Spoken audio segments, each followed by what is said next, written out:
చేతిలో నుండి ఆయన నిన్ను విడిపించును, నాశనకరమైన తెగులు రాకుండా నిన్ను రక్షించును. ఆయన తన రెక్కలతో నిన్ను కప్పును, ఆయన రెక్కల క్రింద నీకు ఆశ్రయము కలుగును.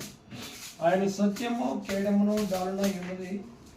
రాత్రి వేళ కలుగు భయములకైనను, పగటి వేళ ఎగురు బాణములకైనను, చీకటిలో సంచరించు తెగులునకైనను, మధ్యాహ్నమును పాడు చేయు రోగములకైనను నీవు భయపడకుందువు. నీ ప్రక్కన 1000 మంది పడినను, నీ కుడి ప్రక్కన 10,000 మంది కూలినను అపాయము నీ ఎదుట రాదు.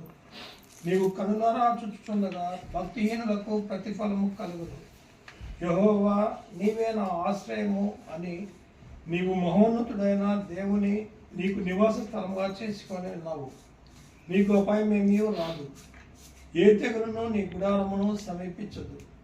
నీ మార్గములన్నిటిలో నిన్ను కాపాడుటకు ఆయన నిన్ను గూర్చి తన దూతలను ఆజ్ఞాపించును.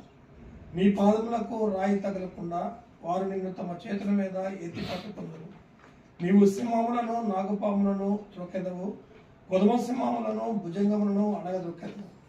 అతడు నన్ను ప్రేమించుచున్నాడు కనుక నేను అతన్ని తప్పించెదను. అతడు నా నామమును నెగినవాడు కనుక నేను అతన్ని ఘనపరచెదను. అతడు నాకు మొర్రపెట్టగా నేను అతనికి ఉత్తరం ఇచ్చేదను. శ్రమలో నేను అతనికి తోడై ఉండేదను. అతను విడిపించి అతని గొప్ప చేసేదను. దీర్ఘాయువు చేత అతనిని తృప్తిపరచెదను. నా రక్షణ అతనికి చూపించెదను.